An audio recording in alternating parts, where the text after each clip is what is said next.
ప్రేక్షకులు దూరం చేసుకుంటున్నాము. ఒక కుటుంబం సినిమాకి వెళ్ళాలంటే ఇంత అయిపోతుంది, ఆ రేటుకు మనమే పెంచుకుని మన నెత్తి మీద పెట్టుకున్నాము. ఇప్పుడు రేట్లు అందుకనే సినిమా రిలీజ్ చేసేటప్పుడు సినిమా రిలీజ్ చేసేటప్పుడు అనేక పెద్ద సినిమాలు చిన్నసార్లు మేము మామూలు రేటుగా రిలీజ్ చేస్తున్నాం అని ప్రజలకి ప్రకటన ఇచ్చుకునే పరిస్థితికి వచ్చాము. ఎందుకంటే సినిమా రేట్లు పెంచి అలవాటు చేసాం. అలవాటుతో జనాలు రావడం మానేశారు. ఇవాళ దాని నుంచి మళ్ళీ ప్రేక్షకులు థియేటర్ రావడానికి రప్పించుకోవాల్సిన ప్రయత్నాలు చేయవలసిన సందర్భంలో ఆడియన్స్ కుటుంబాలతో థియేటర్ రావాల్సి దానికి కావలసిన మార్గాలు అన్వేషించాల్సిన సమయంలో మళ్ళీ దూరం చేసే పరిస్థితిలో ఆ ఆడియన్స్ దూరం చేసే పరిస్థితిలో ఈ బెల్గా వాళ్ళ కోసం మాట్లాడటం ఇండస్ట్రీ అనేది ఒక పాలసీ. ఇండస్ట్రీ బాగు అనేది ఒకళ్ళ వ్యక్తిని బట్టి ఒకళ్ళ అధికారులు వాళ్ళు రావచ్చు, ఇంకోటి రేపు ఉండొచ్చు. వాళ్ళని బట్టి అధికారాలు ఉన్న వాళ్ళని బట్టి అర్థం అవట్లే. బెనిఫిట్స్ ఆఫ్ ప్రేక్షకులు సినిమా చూస్తున్నప్పుడు ఆ హీరోకు ఉండాలి బాధ. ఆ హీరోకి మీకు అర్థం అవట్లే, నా బాధ మీకు అర్థం అవట్లే. మేము అంతా నువ్వు గొంతు చించుకుని అలుసుకున్నా, నేను గొంతు చించాల్సిన, మరి ప్రభావం అలిసినా, ఎవరు అలిసినా ప్రేక్షకులు యాక్సెప్ట్ చేసినప్పుడు మనం ఏం చేయగలుగుతాం? ప్రేక్షకులు సినిమా ఎంత రేటైనా కొంటాం, మా హీరో పిచ్చి మాకు అంటే ఏం చేస్తాం చెప్పు? అది హీరోయిజం దేవులో డబ్బులు వేసుకుంటారు. చెప్పు బెనిఫిట్ షో నా దగ్గర 25 మంది ఎగ్జిబిటర్లు చెప్పారు దీనివల్ల ప్రయోజనం మాకు లేదండి. ఎవరికి లేదు, ఎవరికి లేదు. ఇది ఒక ఆగండి, నిర్మాతకి లేదు, డిస్ట్రిబ్యూటర్కి లేదు, ఎగ్జిబిటర్కి లేదు. ఓన్లీ హీరోకి కాస్ట్ ఆఫ్ ప్రొడక్షన్ పెరగడానికి వేస్టేజ్ కి వెళ్తుంది.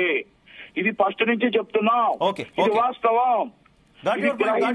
మనం కాదు, ప్రజలు గ్రహించాలి, ప్రేక్షకులు గ్రహించాలి, మనం కాదు. నట్టుకుమార్ గారు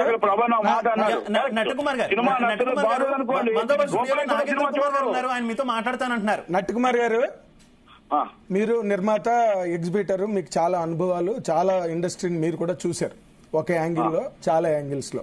అంటే టికెట్ రేట్లు తక్కువ చేస్తే థియేటర్లు ఆడియన్స్ థియేటర్లకు వచ్చేస్తారా సార్?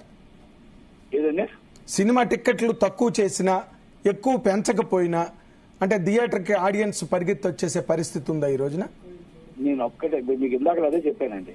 ప్రేక్షకులు యాక్సెప్ట్ చేస్తున్నప్పుడు సినిమా హీరోస్ చిన్న సినిమాలకి ఒక రేటు, అంటే చిన్న సినిమాలకి బాగుంటే చూస్తున్నారు, బాగాలేకపోతే చూడట్లేదు. అది ఏ రేట్ పెట్టినది? చిన్న సినిమా అయినా పెద్ద సినిమా అయినా ఒకటే కదా నట్టుకుమార్ గారు. పెద్ద సినిమాకి హీరోయిన్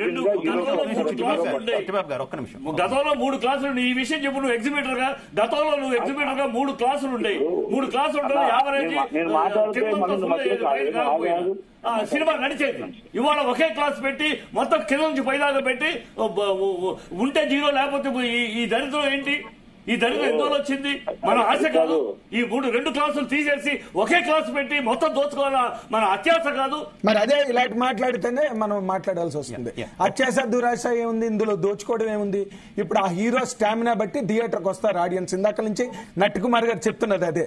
మీకు క్రేజ్ లేనప్పుడు మీరు 10 రూపాయలకి టికెట్ ఇస్తానని చెప్పిన సినిమా వైపు వచ్చే పరిస్థితి ఈ రోజున లేదు. కరోనా తర్వాత వందల ప్లాట్ఫామ్లు ఎంటర్టైన్ చేయడానికి ఈ రోజున జనాల ముందున ఉన్నాయి. ఇందాక నుంచి నట్టుకుమార్ గారు చెప్తున్న పాయింట్ అది. మీరు 10 రూపాయలకి ఇస్తామని రోడ్డు మీద నిలబడి 10 రూపాయలకు 10 టికెట్లు ఇస్తామని చెప్పినా సినిమా థియేటర్కి వచ్చే ప్రసక్తి లేదు. మీ స్టామినా అంతుంటే ఈ రోజున ప్రభాస్ గానీ, అమితాబ్ బచ్చన్ గారికి కానీ, లేకపోతే కమల్ హాసన్, దీపికా పడుకోని, రాజేంద్ర ప్రసాద్ గారు, బ్రహ్మానందం, ఇంత కాంబినేషన్, అంత టెక్నాలజీ, అంత డబ్బు, అంత బడ్జెట్ పోసారు కాబట్టి వాళ్ళకి అంత స్టామినా ఉంది కాబట్టి వాళ్ళు వెళ్ళి నిర్మాతలు వెళ్ళి అడిగారు. దత్ గారు వాళ్ళు కూడా పెంచారు. ఎందుకంటే బికాజ్ మళ్ళీ అందరూ తప్పుదో పడుతున్నారు. రేట్లు అనేది రెగ్యులర్ గా నిన్న మీటింగ్ రేట్లకి సంబంధం లేదు. నిన్న మీటింగ్ కి ఈ రేట్లకి సంబంధం లేదు. నట్టుకుమార్ గారు, నేను ఒక క్వశ్చన్ అడుగుతున్నా. ఇంత ముందు గతంలో చూసుకుంటే ఒక సినిమా ఇన్ని రోజులు ఆడింది, 100 రోజులు ఆడింది, ఆ పైన ఆడింది, అది ఒక రికార్డు కింద ఉండేది. ఆ సినిమా ఎన్నాళ్ళు ఆ థియేటర్ లో ఆడింది అన్న సంబంధించి. కానీ ఇప్పుడు రాను రాను రాను రాను ఆ సినిమా తొందరగానే వెళ్ళిపోతుంది, థియేటర్ నుంచి థియేటర్లకు దూరం అవుతుంది, ఓటీటీలకు దగ్గర వస్తుంది. కాకపోతే రికార్డ్స్ అనేది ఎక్కువగా చెప్పుకోవడం అనేది, అంటే ఇంత డబ్బు వచ్చింది, అంత డబ్బు వచ్చింది, ఇంత కలెక్ట్ చేసిందని కలెక్షన్ పరంగా సినిమా గొప్ప చెప్పుకునేటటువంటి సిచ్యువేషన్ వచ్చింది. ఇది మంచిదే అంటారా? ఇది మంచిదే అంటారు. పైగా దాంట్లో కూడా ఫేక్ రికార్డులు ఉన్నాయనేటటువంటి ఆరోపణలు వస్తున్నాయి కదా. ఇప్పుడు ఒక మాట అండి, ఫేక్ అవన్నీ నేను దాని జోలికి వెళ్ళను. కానీ ఒకప్పుడు 100 రోజుల రికార్డ్స్ అనేది థియేటర్ లో